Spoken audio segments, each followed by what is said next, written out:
Let's say in an exam, you are asked, explain the computer memory using the computer memory hierarchy diagram. So what you will do is you will exactly draw this particular diagram and give the explanation I am giving you. So if you look at the computer memory, the fastest or the highest in the pyramid happens to be the CPU memory or the memory in the registers. That means a register is a place where about 16 bits, 32 bits of data is held. A CPU generally has multiple registers. It may have 10, 20, 30, whatever number of registers. That is not the point here.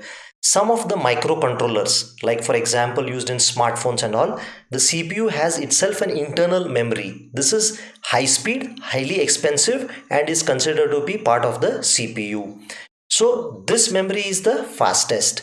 I explained about the cache in the prior video. This cache is slightly slower than CPU memory. Main memory is much slower than cache. This is of SRAM, this is of DRAM. This is more expensive, most expensive, slightly less expensive.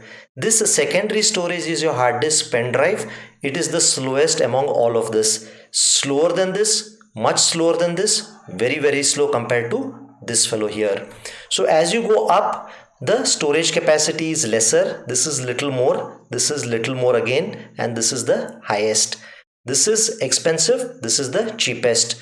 Now if you look at it, as you go from top to bottom, fast, much less fast, really slow compared to any of these three.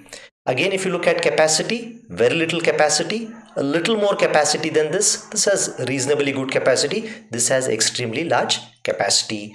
So using this diagram, you can really understand all the different types of computer memory used in a, all the different types of memory used in a PC or a laptop.